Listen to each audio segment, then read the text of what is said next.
we looked up. It's. I knew a little bit about Renaissance periodization, but from my perspective, it was all about helping people kind of implement athletic programming into their daily life. Is kind of how I interpreted it. How did it come about? Like, what'd you do to kind of get to where you are now?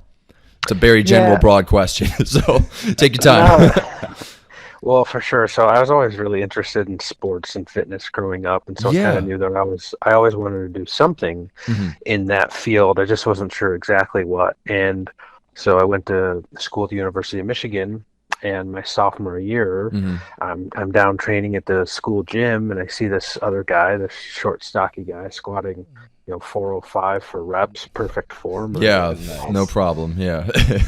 holy crap! Like I've never seen this before, and especially in the school gym. Hmm. So, anyways, I start chatting with him, Hmm. uh, kind of just that mutual respect that you have for someone else in the gym doing something. It's kind of Yeah. it Yeah. went both ways, and it actually, lo and behold, that was, Dr. Mike Israetel, but this is before he had What? had his, Oh my yeah. So gosh. I that's was that's just how it. talking about that Dude, guy. yeah, yeah. And we watched his videos and everything, and we thought we were like, it was funny. We were thought, oh, Dr. Mike, is gonna be on the show. Oh my gosh, check this out. And we're like, yeah. So we're like, oh no, we got the founder. We got the head honcho on with us. It's dope.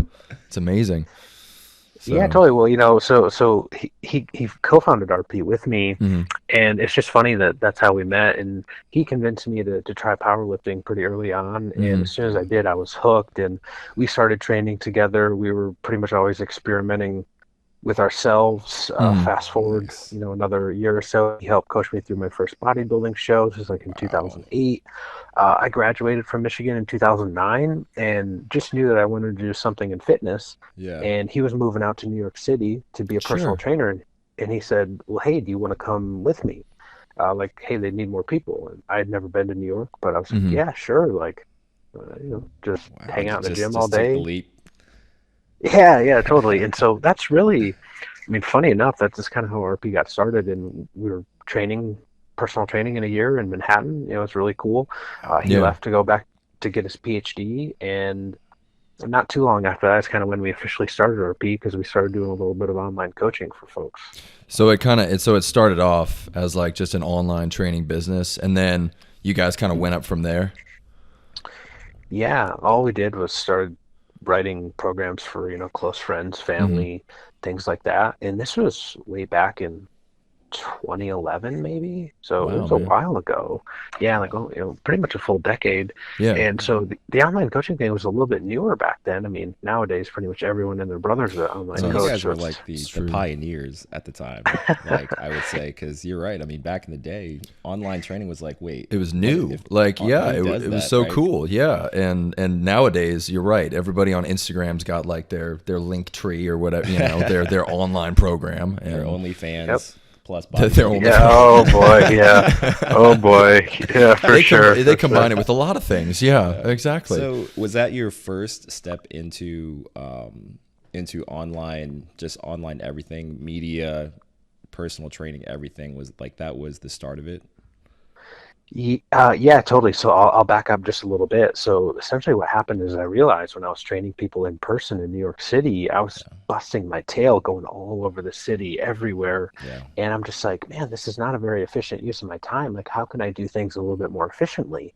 And that's when we started doing some online stuff. And I Yeah. quickly Mhm. realized, like, holy crap, this is It's gonna maybe there's work. something to this. Yeah. So when you And first introduced it to yeah. your clients, what was their initial reaction? I mean, they had to think initially it was like, this isn't gonna work. How are you Yeah, kind gonna? of like a new thing, like where you Yeah. guys thought of as kind of like, oh, this isn't gonna work. Like, were people kind of, shunning you in the beginning? Well, what it took initially, and that's why we started with close friends and families, because you have to have something in the way of results to kind of show Right. people. Right. Hmm. And if you have a little bit of that, you have some of that social proof, it's a little bit easier to sort of convince them that, oh, hey, well, It maybe this works. is worthwhile. Sure. Also, we started out doing stuff for free for people because we knew we needed that. Yeah. And That's true. even even when we were charging people, Hmm. I mean, for diet and training for like a month, it was like maybe $100.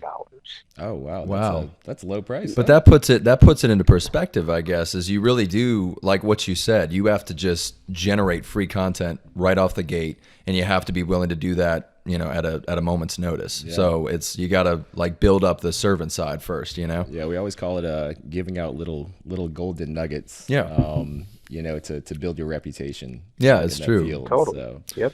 And you guys are all about that, which I love. You guys just looking at your Instagram page and everything seems free. You guys just kind of, even though you got the programs and everything, it's you lay it out for everyone. Like you give them the results, they see that, and I think it's what's needed right now, especially with what's all the online trade, and the pandemic. Yeah, exactly. Yeah. So.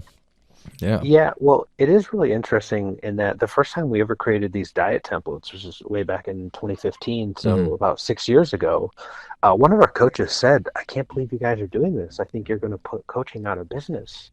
Interesting. It was interesting. Yeah, Like in a good way? In a bad way. Bad interesting. Don't do it. Yeah, totally. And we kind of thought, well, I don't think that's the case. And Yeah.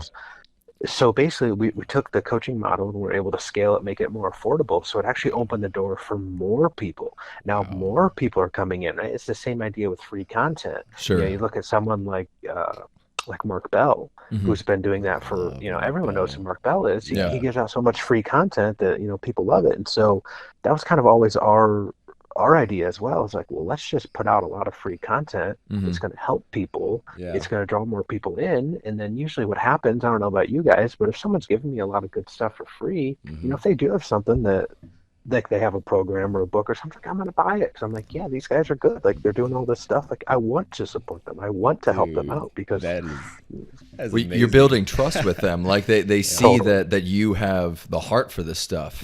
Yep. And you know what you're totally. talking about. Yeah. Like, I think me and Ian were just talking about this the other day. We wish that other trainers would give out free content. Yeah.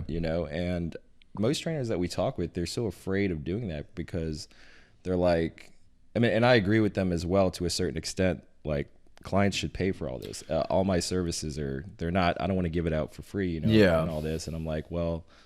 I believe. all the content I feel like is already out there. It's already on YouTube and shoot, you guys are already doing it too with Renaissance. It's free.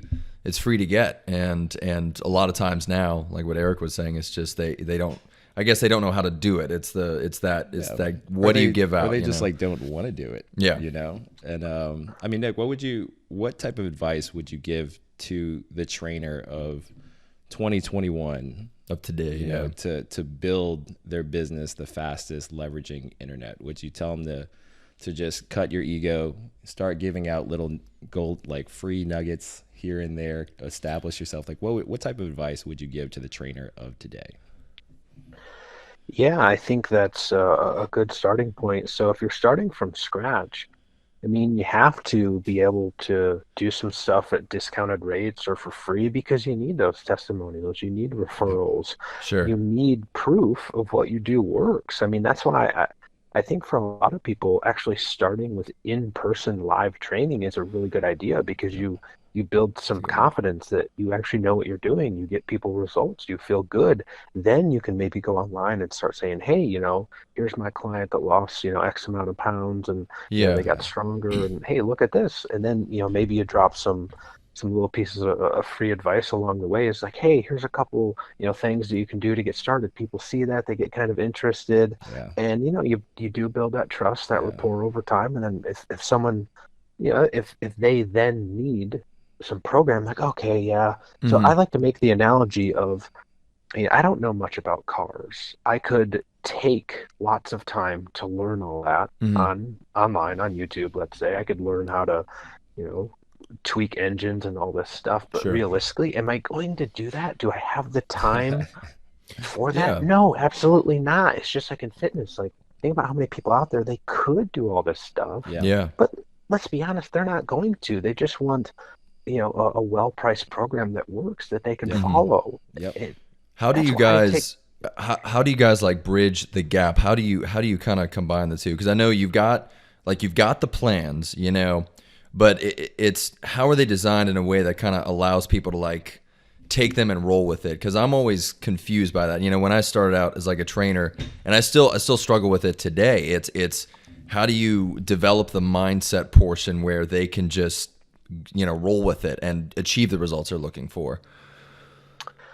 Well, hopefully you can make things somewhat simple. Mm-hmm. And so we have a couple different programs. So if someone's like really advanced and experienced with macros, Mm-hmm. well, something like our app's going to be a good idea. But if you're totally brand new to the idea of macros and you don't even know what protein, carbs, and fats are, Yeah. well, you need something simpler. So you kind of have to be able to scale things to the person, because if you try giving, right, it'd be like me trying to work on my car engine, and the Yeah. first car I start with is a Ferrari. Well, gee, I'm going to think that the engine there is a little bit more complicated. Like, yeah, you want Sure. to start with something super simple, like maybe a lawnmower, right? Yeah, yeah. So it's the idea of really, you know, starting out with the simple aspect. And I think that's what's lost in today is the idea that you have to like overhaul everything. And I know that, you know, it's small habits, right? It's all based on kind of just tweaking what you've been doing up to a certain point, you think? Yeah, totally. For people that are brand new, there's Mm-hmm. a really good book called Tiny Habits by BJ Fogg Oh, we from, got to from look into that. I'll Stanford. check that out. And that's what he talks about a lot. I think the people that I think a lot of times social media leads people to thinking that you have to go from 0 to 100 overnight. Mm-hmm. And most successful people don't do that. It's these slow little gradual things. But, That's not what Instagram tells me. It tells me I have to immediately turn around. yeah. Yeah, come on. That's what they're telling me. So I get it must be right. Yeah. Well, totally. Well, and that's the thing, right? So social media, we only see the end result. So, Mm-hmm. let's say someone is in really good shape, but like we don't see the 5 or 10 years where they were Mm-hmm. putting in all that hard work. Oh yeah. And so we only see this, and people, whatever, like we're all kind of wired to want instant gratification and Mm-hmm. want things immediately. Yeah. So we just think, okay, well, I'm I'm a couch potato, but now I want to, get six pack abs. Like Want to I'm just be going to Mr. change a Olympia million. tomorrow Yeah, I'm from gonna- the couch Yeah. potato. Oh, sweet. Yeah. That's Look how it Phil works, Heath. right? I'm Yeah. gonna knock him out of first place. Like, Yeah. Yeah, totally. It's kind of convincing people. Hopefully that goes back to the education part of just yeah. Mm-hmm. showing people, teaching people, telling them that, hey, that's actually not how it works. Like if you're Yeah. brand new, you kind of have to play the game, and you Yeah. have to maybe enjoy the process a little bit of just trying to get better. And it's Yeah. just a slow, gradual Yeah. process. And has it made it a point to kind of destroy all the myths and the instant gratifications and the Yeah. bro science? Like, have you made it a point with your company to say, hey, this is what all the research is. We have 20 PhDs. We have the people who know what they're Yeah. talking about. Yeah. Like, do y'all make it a point to update, like give the most science-based proven techniques and ways to improve one's fitness? Yeah. Yeah, I mean, so like our social media is really a lot about that. It's like, hey, you're not going to get instant results. There's no quick fixes. There's no fads. There's no gimmicks. Mm-hmm. On our podcast, we talk about that a lot. So, especially with it being January, it's close to New Year's. Like that was Sure. one of the first things we wanted to help drill in people's head. Like, yes, we get it. You're really fired up. You're really motivated right now, but you're Yeah. not going to go and get instant results overnight. You just have to slow, aim for a little bit each week, slow, gradual progress. Like that's actually how success is made. It's not this huge exponential leap. Yeah, From, it's not a like a straight shot. It's a zigzag. Yeah. up and It's down, it's, up and down. But yeah. You're going trending. serpentine. Yeah. Yeah. It's true. It's true. And 100%. Yeah. and did you find, when you were competing in bodybuilding, did you take like some of the concepts from your competition days and you kind of applied them to, your company now, Renaissance? Is there like a transfer thing going on, or did you kind of reinvent everything? That's a very You general mean- question. So Sure, Very sure. broad. No, that's totally fine. So do you mean Yeah. like the same habits that make someone successful Yeah, in bodybuilding? yeah, because it's nowadays I think we're seeing people, you can kind of take what you learn in bodybuilding and you can apply them to like the average Joe, right? You can take all that stuff, but is there a way that people can use sort of the bodybuilding habits and apply it to their daily life? Yeah, totally. Well, I mean, the basics work for both sides. It's Hmm. just taking, you just have to think of it in terms of this. And we actually started out working with a lot more serious advanced folks, Yeah. and we actually had to kind of scale things back because we started working with more general population folks. Hmm. Like the same principles, the key things still apply, but it's just sort of, scaling it back to like, yes, calorie balance is really important, Yep. macros matter, but Okay. if it's someone that just wants to lose 10 or 15 pounds, like does their nutrient timing matter that much? I mean, not really, right? Because you want to be able to, that's kind of the art of coaching, right? You have to sort of match people to where they're at a little bit Yeah. rather than, Exactly. Yeah. Exactly. So no cookie cutter You, diet plans, work. cookie cutter You don't put them on workouts. keto right off the bat. You don't just go, "Hey, I need you to cut out, cut out all your carbs entirely. Just get you intermittent fasting and."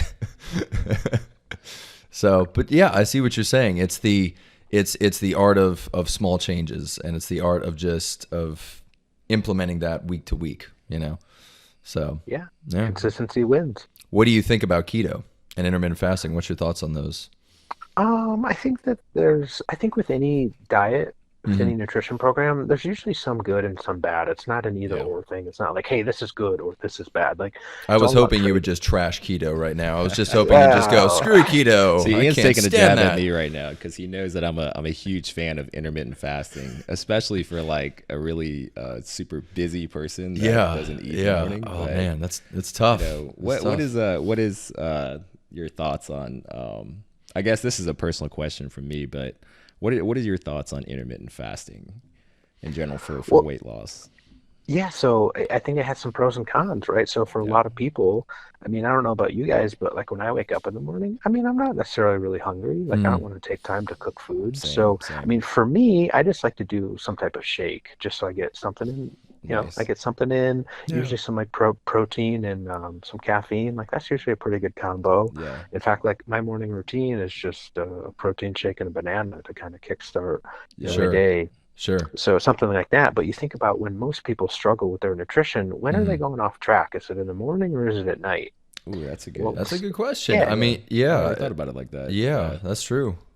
it's at night, right? And that's Yeah, why if you don't eat in the morning, you're just skewing more food to later in the day. Like, I just don't gonna think binge. intermittent fasting, yeah, Yeah. totally. I don't think intermittent fasting is magical in any Hmm. Yeah. sense, but it is probably going to set some people up for greater success because they're eating more food later in the day. And if they're eating more healthy food later in the day, their chances of eating a bunch of junk food and these high caloric foods, Hmm. kind of outside of the program, Yeah. well, the odds of that go down. So they're just simply making their chances of success go up. Like there's nothing magic to it, but Yeah. it's just a little tweak that they can do.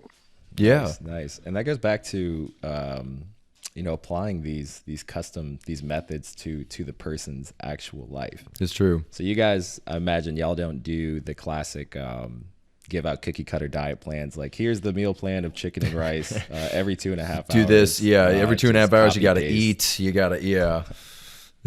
So what we like to do is every hour and a half you have to eat dry chicken breast and or a can of tuna Oh, that's Ian's with Exactly. 2012 Exactly. diet plan. I Yeah, remember that's what I tell everybody. No matter who you are, you got to just can opener, can of tuna. Oh my Exactly. gosh, it's so funny you say that because I remember in my college days. I mean, that's what I read in a almost like that in a old muscular yeah, development magazine. I was just Like yeah. eating what you dry what you chicken. learn right off the bat. Yeah. Yeah, I was told just to eat just enough carbohydrates, a little bit to fuel the workouts, protein every 2 hours on the dot, or you're Yeah. going to lose your gains. And it had Yeah, to be chicken or beef. Every other protein Unseasoned. source Yeah. was got- not acceptable. totally. Yeah. Yeah.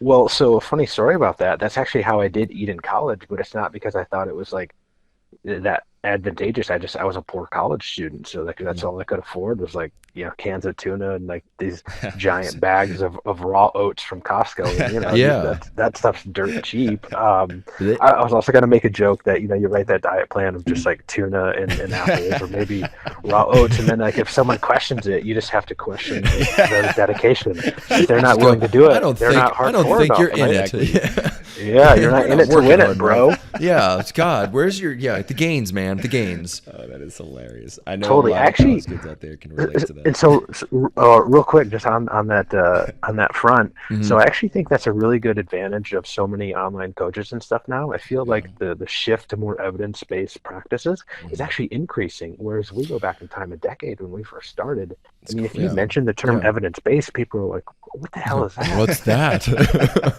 Totally. Man, yeah, you're right. I mean, it just blows my mind because I watch a lot of y'all's videos, especially with the one with Dr. Israel in there, and it just blows my mind of the diet that I had written down 10 years ago. I still have it in my room, and compared to all the principles that you guys preach today, and it just blows my mind how off I was with my old diet. The timing, the type of food, the extreme caloric deficit, the bulking seasons, the everything just completely. But it was cool back then. It's like you just kind of, Well, I mean, you were almost shunned if you went to the gym and you started talking about these quote unquote weird practices, and all these bodybuilder friends of yours were like, dude, you're just going to lose your gains. Don't talk to me anymore. You got to eat. Yeah. And then like come now, like, you watch things like Renaissance Periodization, and you're just like, wow, like that's what I've been missing. A lot more efficient ways to do fitness, updated with science, evidence-based approaches. So yeah, Nick, I think you've saved a lot of people a lot of heartache and a lot of hard times. That's true. Just with all this stuff. Information. Yeah. When you were doing your bodybuilding and everything, what was your go-to meal plan? Would you hit on the daily? So usually it would be eating, I would say roughly about 5 times a day. We would always have a training shake with training, usually like whey protein and something like Gatorade powder Nice. around that. I mean, man, Gatorade we powder. made, That's yeah, cool. yeah, totally. Just simple carbs for sure. Sometimes we would train twice a day. Actually, the first ever bodybuilding show I did, my last meal of the day would always be egg whites, and I have no idea. Like I'm talking hard-boiled eggs. This was a terrible Nick, you idea. went hardcore, man. Did you do any of the carbo loading, like the night before the show? You had to like eat your full pizza or something, or you get your brownies in. Well, the first ever show I did in 2008, Dr. Mike had never coached anyone through a show before, so we were sort of completely guessing on the carb loading stuff. Yeah, and so you were the first client. That's cool though. That's like because nowadays everybody just buys a coach. They do their first show. They're like, I need a coach. Yeah. Yeah. So I mean, we totally blew it because like 2 or 3 days before, I looked a lot better when we took pictures than I did on stage. Like for prejudging, I didn't look that good because we just didn't know.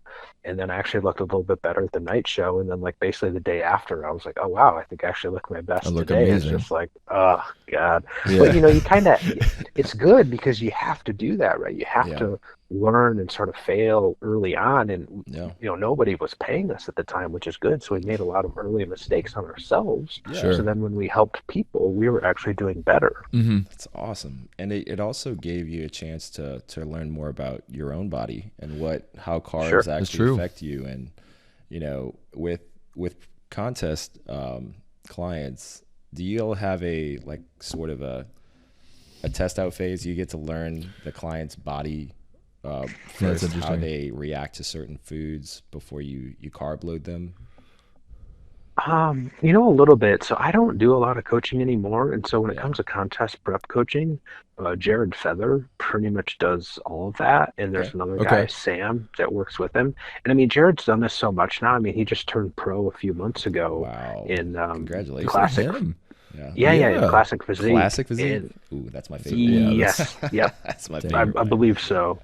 And man, he has this stuff down to a science. Like he peaks people all the time. He's turned, I think he's turned at least one other person pro in IFBB. He's turned a lot of natural folks pro. So he knows this stuff, man. Like if you were looking to hire a coach, like Jared Feather would be the go-to person that I would recommend. Definitely plugging in Jared's we're gonna call him up. We're gonna be like, hey, we got a recommendation and we're gonna use you. We're gonna hire you. So make us IFBB pros. Man, well, so he actually lives in Vegas right now. He lives with Dr. Mike, and they train together all the time and all that stuff. So that's awesome.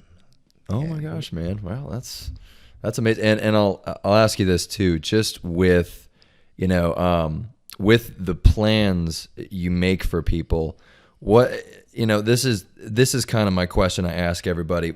What's like the go-to simple change that you first talk about with, like just an average guy, just an average bro out there looking to use your plans? What's the first change you hit on, or what do you see as kind of the one thing people are always missing?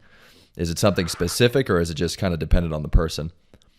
So do you mean like average person, like Joe Schmo that like Yeah, doesn't just really lift, or do you mean like yeah. kind of hardcore gym guy? If it's just the Joe Schmo, like somebody who doesn't Okay, know a yeah. single thing about fitness, because I know nowadays, especially with COVID and everything, I think, people don't know where to start. Like what have you Mhm. seen is the first place people need to just begin with? Totally. So calorie balance is really important. So Okay. how do we get people to eat fewer calories without really having to focus too much on it? I think that's the main thing for Yes. someone like that. So in order to Yes. do Yeah. that, usually the best way to do it is just getting people to eat less junk food and sort of like drink fewer calories than they Yep. might otherwise. And if you Hmm. get people eating higher quality foods, by default, they will control for their calories because you Yep. just simply can't overeat Yeah. on, chicken, rice, broccoli, and like Yeah. almonds. Like you just can't do it. I mean, nobody can. It's true. It's true. Yeah. And you're right. It's simple, and but it does harken back to just cutting out all the bad crap. Yeah. Just Yeah. the Yeah. yeah. I think a Yeah. big one, a lot of people kind of, it still kind of blows my mind to this day, what they count in their mind based off of commercials that they watch, what is That's actually true. healthy. Yeah. I remember Yeah. I still had people that I would talk to today would drink V8 juices still, which are, I Yeah. believe, are still full of sugar and carbohydrates. V- They would drink those 3 to 4 times a day I've because never had they a thought it V8, was. man. Yeah. But I It's guess well, they make a sugary version. They make it taste better now, and it's like Of course. ketchup in a can. yeah, Here you go. basically ketchup in a can. And but that's just one of the quote unquote healthy things out there that Yeah. that people consume, thinking that it's going to help them lose weight. When really, drinkable calories, I think, are the most dangerous because it can easily, increase Skew your, everything. Yeah. It's like that's the thing that dramatically. yeah. So Yeah.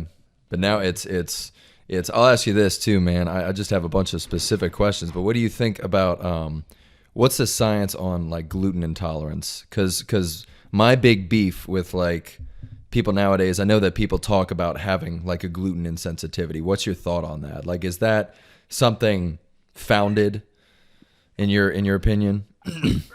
Well, some people have celiac disease, and that's a Hmm. very real thing. But a lot of people, like you said, they think they have some intolerance or insensitivity. Yeah. When in reality, like if you eat carbs, like you retain a little bit of water weight. Like maybe you Yeah. get a little bit bloated, and people get that, and they're like, "Oh my God, something's wrong with me." And it's like, "Oh well, yeah, it's not really the case. Like it just means you're human." So That's exact. Yeah, and you're right. But it is funny though. People, I just seeing that. I know that that's kind of a big part of society today is like the gluten intolerance, and then like dairy and that kind of thing. A lot of people stay away mhm. from dairy. A lot of people stay away yeah, from like the red meats, and I don't know. The gluten thing just bothered me because everybody's like, "Oh, I'm gluten intolerant." It's like, you sure yeah, about that? You sure? You positive?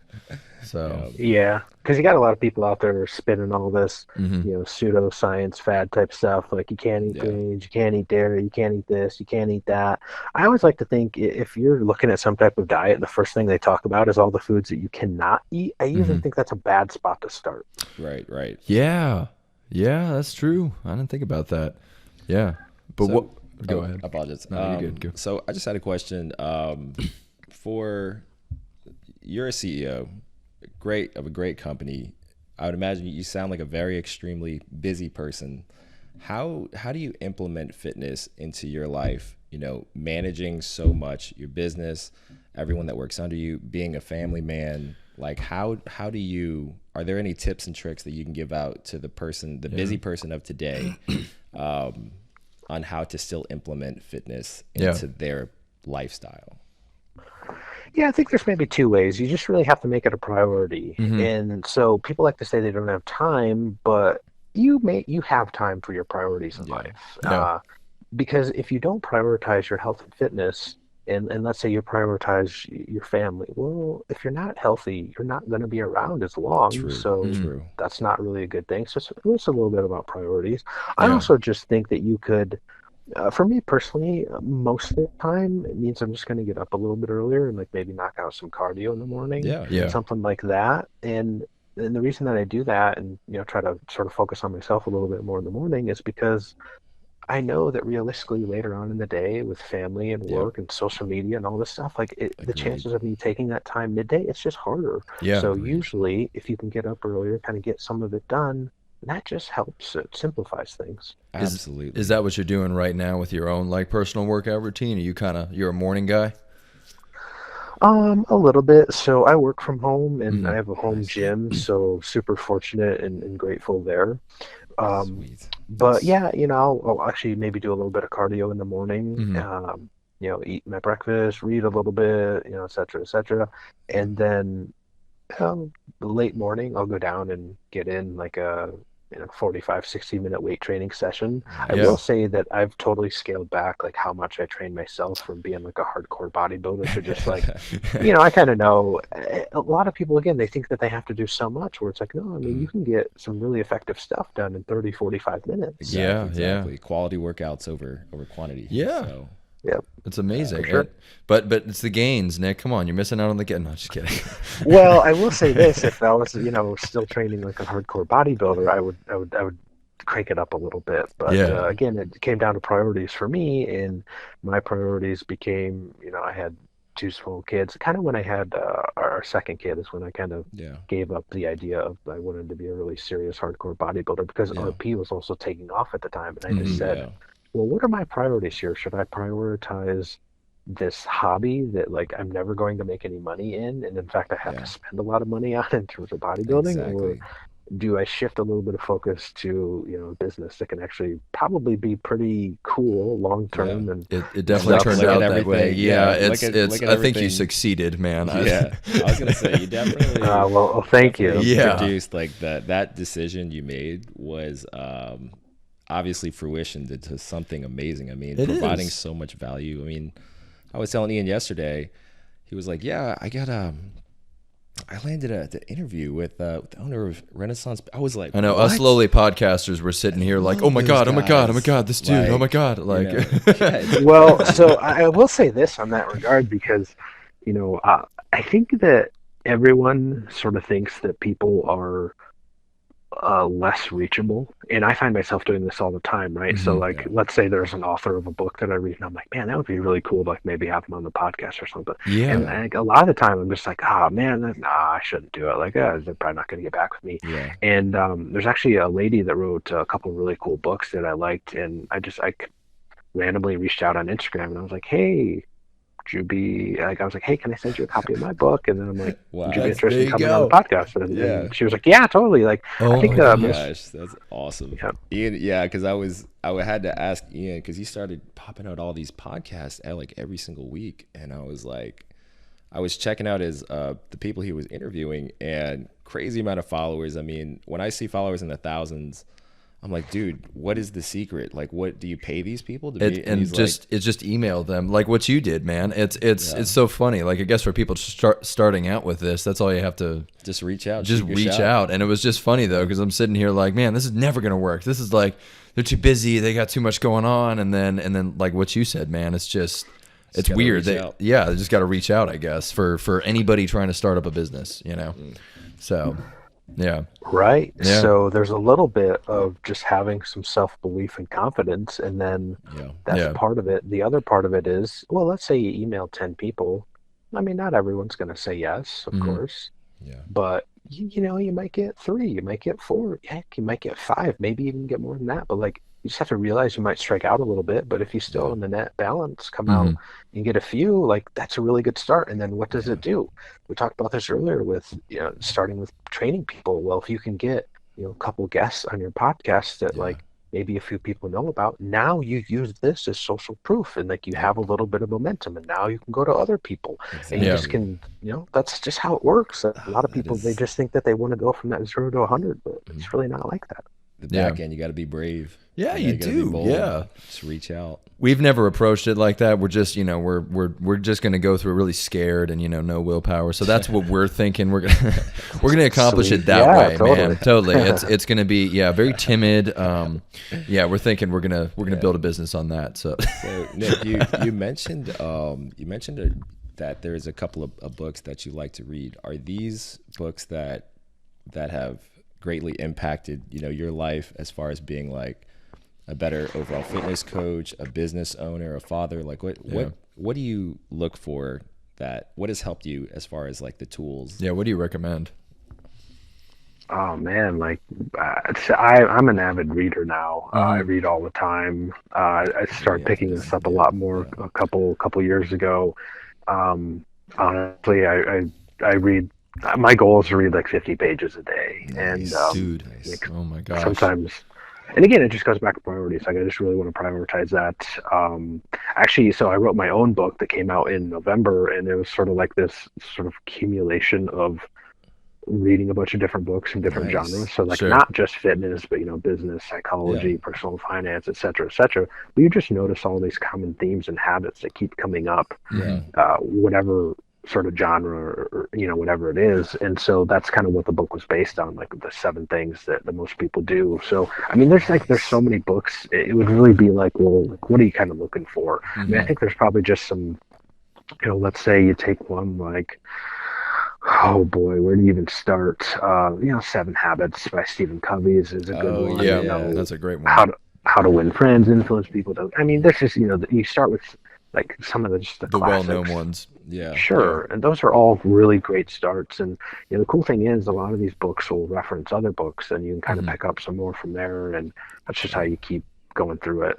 That is awesome. What you're reading right now? Yeah. I just finished this morning. It might be the longest book I've ever read. It's about 549 pages. It's like Harry Potter right there. Yeah, that's yeah, definitely was not similar to Harry Potter. Although maybe the book. It was written in 1985. It's called Developing Talent in Young People. Oh, nice. By Benjamin Bloom. Okay. Yeah. Really, really fascinating stuff. Actually, they took 6 different categories of people that became like top 25 in the world at their crafts. So it was piano, it was sculpting, it was swimming, it was tennis, it was research mathematicians, research neurologists, and they just started looking at like all the common themes of like what made these people get to the top of their craft, and it's really broken down and lots of cool stuff. So yes, it's really fascinating stuff. Yeah.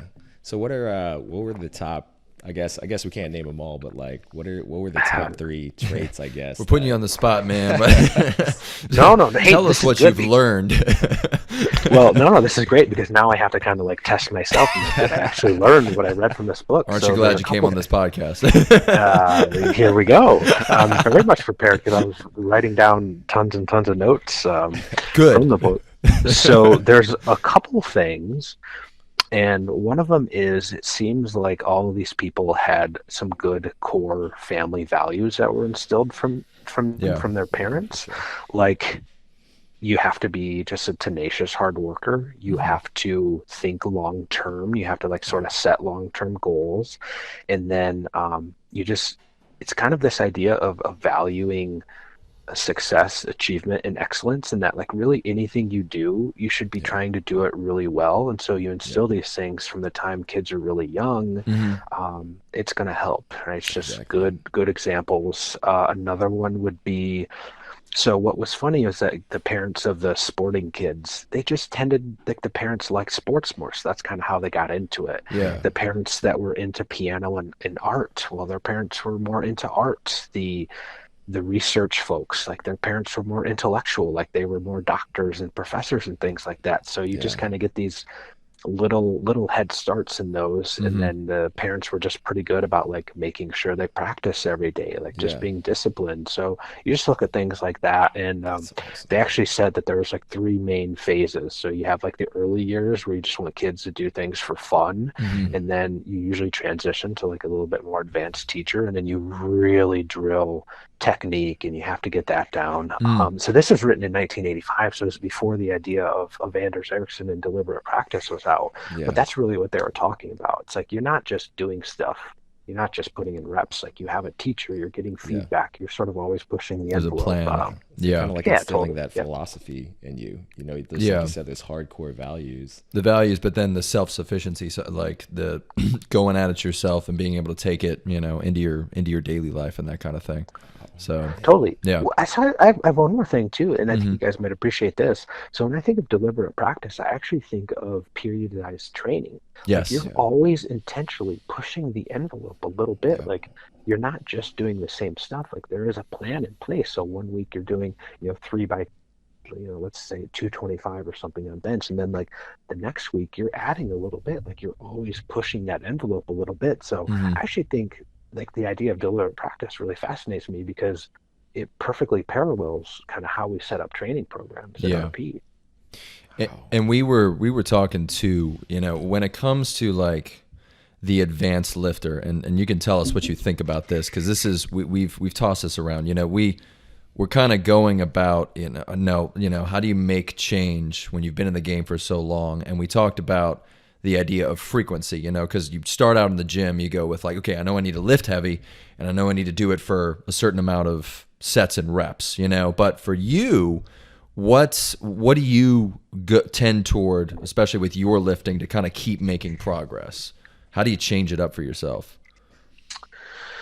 Yeah, so I use our male physique templates from RP. Okay. So usually it'll be, and again, some of this is a little bit of trial and error over time. Yeah. So I would try like 6 or 7 week mesocycles, and by the end of them, man, I would get these little nagging injuries in like my forearms or elbows, and I'm just like, I don't think I can do this much. I was probably going past my personal MRV. Mm-hmm. So I usually will go like a 4-to-1, so 4 weeks, progressive overload, and then 1 week deload, and then I'll switch to like the next mesocycle and kind of repeat it. And so the male physique templates Never that we tried that. have, I gotta try that. Yeah. um, Okay.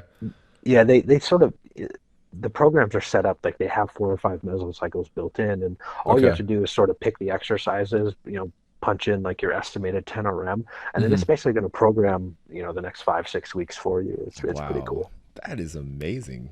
That's something you don't see now. I mean, I'm just it's yeah, like putting in the idea of that periodization into your, because people don't know how to go through a wall or push past a plateau. And I think Yep. that's the stopping point for most people. I guess they make changes in the beginning, but once they hit that wall, it's like, oh, I don't know what to do now. So you guys hit that plateau. You guys push people past that point. Yeah, totally. Well, a lot of people, they think they hit a plateau and they just sort of have to grind through it. But a lot of Hmm. times it's like, well, you hit a plateau, like you might actually need a deload or something. You just kind of ease back. It's almost counterintuitive a little bit, Yeah. but you just, 3 steps forward, 1 step to the side, then you keep going forward. I like saying the step to the side, not backwards, because Yeah. a deload's not backwards. You're just Yeah. kind of standing in place for a You're little bit. resensitizing That is yourself, I crazy. guess. I've Yeah. never heard that Totally. before. Yeah, 'Cause yeah, you're right. yeah. When I think of a plateau, I think push harder Yeah. almost every time. Yeah. And, so a deload, that's Like that's pretty getting awesome. your body ready for like the next step, Yeah. like taking time to transfer, I guess. Yeah. Yeah. Totally. And do you think do you think that's kind of the missing ingredient nowadays, is that deload phase? Because, like what you said, you just want to kind of push through. So you don't think about it.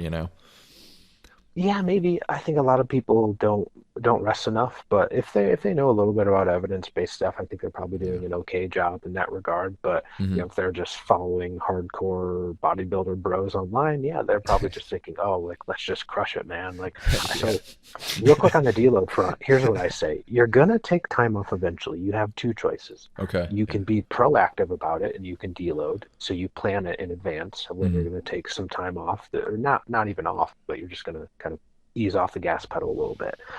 That's one route. That's probably the better route to go. The other route Yeah. is you just keep training as hard as you can for as long as you can, and then what's going to happen? You're going to get injured. Yep. So do Yep. you want to take time off proactively, or do you want to be reactive? Where, you get hurt and you got to take a month off. Well, Yep. that's kind of Yep. silly, right? Like, why not just take a deload week every 5, 6 weeks? It's planned. You bring down that fatigue and you just keep going. Like, that's the idea Yeah. of periodization. It's just smarter long-term thinking. That's Yeah. awesome. Yeah, I know a and lot of people watching this are definitely gonna. That's a golden nugget that people need to take. that back is with them that's for that's sure. the piece of information people want for sure. And I think, I think too, it's not even that, it's also to the sleep component. And what do you do to like get better sleep? Because that's always, I struggle with it, Eric struggles with it, like that sleep portion of getting rest. Too much Netflix. Too much Netflix, yeah, too much YouTube when I'm like laying down. I'm like, all right, let me pull up my phone, So, yeah, what's your thoughts about that? Listen, I struggle with it a little bit too. So for a while, I was, getting up pretty early, and I had a pretty good streak going of doing that every day. And man, when you get up early and that, like, I was legitimately tired. I would fall asleep true. within a minute of laying down, Just on like command. every single night, and I would not wake up until my alarm clock went off in the morning. Wow. I wish And I I've had been that. playing around. Yeah. Well, I'll tell you this: start getting up at 5 a.m. every day, going to bed. Sorry, I need my beauty sleep. I can't do that. I'm sorry. No, I agree. I agree. I also started working online for an investment firm, and it just kind of forced me to get my training done earlier. I have been waking. I don't wake up as hardcore as 5 o'clock. 5:45 is my thing. That's But still yeah, good though. it's Yeah, great. it's still because yeah, I am I mean, exhausted yeah. by the time 9 o'clock on the dot, 9 or 10 o'clock. It'll hit me, and even if I do try to watch Netflix or something on my phone, I just feel the phone smack me in the forehead because I'm passing out, you're and then tired. I know I'm You're going like, to sleep. all right, So, I'm good. Yeah, I agree with the 5 a.m. rule 100%, sir. Yeah, absolutely. That's awesome. And do you watch any shows on Netflix right now? This is not a fitness question. Oh yeah, no worries. No, I don't. I don't watch a ton of. I probably don't watch a ton of like fitness stuff, anyways. Yeah. My wife and I just started watching The Queen's Gambit, which is pretty That's a interesting. good one. Like that That's a good one. one. We Yeah, like that yeah. one. Yeah, that was a good one. Yeah, that's cool. That's cool. Got me But want to play chess and stuff. yeah, you could do that with while you're strength training. You just pull out like your chessboard and be like, all right, before we start, I have to play you in chess. Yeah. Now here's another non-fitness question though. It actually pertains to guys like me and Ian, and growing an online business with fitness, podcasting. I have my own YouTube channel and everything. Are there like a top 2 or 3 tips that you would give to digital entrepreneurs right now, just kind of navigating through the current pandemic that we're in, and How to stuff? tweak it, how to make it work. Yeah. Yeah, so there's 2 main things, and they're gonna blow your mind here. So you got to be ready for this. We're backing Number up. We're like one? backing away from the mics. Like, yeah. here we go. Okay. All right. Yeah, it turns out I'm gonna greatly disappoint you with these 2 things. Here they go. Number 1 is just being consistent. So you just have to Agreed. kind of keep consistently putting out content, Yes. and you have to realize that, let's say you're starting with like 1,000 followers or something. Well, you don't immediately overnight go to 5,000 or 10,000, but like maybe each week you grow by 30, 40, 50, and you just keep doing that, and you just keep showing up, and you keep repeating that. And well, now 3 months later you're at 2,500, and then you're at 4,000 and 5,000. Like, there's little stuff like that. So you just got to be super consistent. Couldn't agree more.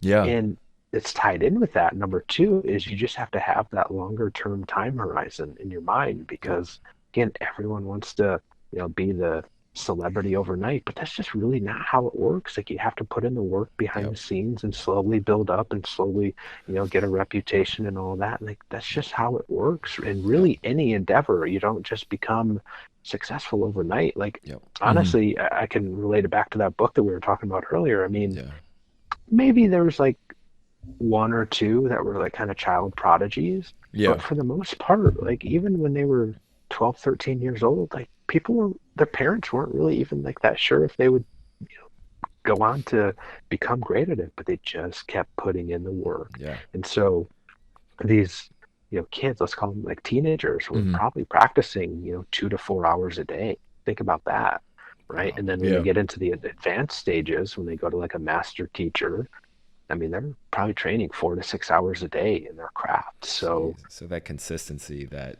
intensity, showing up every Little by single little, day. every single day. exactly, Yeah. yep, for sure. Got to Wow. get your reps in, man. Consistency, like Yeah, it's with true. videos, content. Yeah. I mean, me and Ian have been hitting it like relentlessly. I mean, Ian comes out. It's been pretty crazy, man. The past couple weeks or so, we have been like really working it, with the Yeah. videos and everything. Yeah, but Wednesdays, to your point, Nick, it really is just about showing up every day and being consistent and pushing past that thought of like, oh, this ain't gonna work, Yeah, and it's definitely Well, not going totally. to happen like super soon. Yeah. Just like you said, longer time horizon. You have to accept that and know that in the back of your mind, put that and on a keep on t-shirt. pushing forward. Yeah, longer term horizon, right on the t-shirt. Yeah. Some people need that reminder. Yeah, totally. Yeah. Well, if you make that shirt, I want one. Oh, we'll hit you up, man. Yeah. So here's the other thing too, right? So again, the consistency and the longer term time horizon, long term thinking, delayed gratification. A lot of people, they're just not willing to do that. Like they're just they might start that way, Yeah. and for 6 months they'll do it, and then they just get frustrated or bored, or like just they get sidetracked, and Yeah. the next thing comes up and like, I'm going to switch to this, and again they don't put in enough time to ever realize what they could potentially be. And so again, Exactly. it's just because again, like we're just human. You're going to get sidetracked or get bored a little bit. You're going to have some bad days, but you just keep going. That's it. Yeah. Yeah. I could not agree more. I mean, I do agree with you 100%. I think a lot of people think that, putting 6 months into something is a long time. Yeah. But And comparatively enough. speaking, Like yeah, they and expect enough. that to yield their progress. Exactly. They're like, well, Yeah. nothing's happened by 6 months, or 3 months or whatever. They want to just give up right then and there. They're like, well, I've tried. You can't blame me for not being consistent because I've Everything. gone for, Yeah. and the truth is you just got to keep showing up every single day, and if something's not working, I believe, changing up your strategy as well, but still, you're right. Consistency every single day, showing up, not giving up. So Totally. Yeah. It's not 6 months, but talk to me in 6 years. yeah, There you go. 6 years. Okay. All right. I can already see someone watching the podcast, like a young person. They're just like, "Oh no, Oh, no, I'm going can't back do to my that." TikTok. TikTok says I'm supposed to be an influencer by tomorrow. Yeah, So, exactly. We'll just hop on TikTok. We'll do little mini TikTok podcasts. That'd be great. I'm sure they'd love that. That'd be awesome. Well, hey, Nick, it's been a pleasure, man.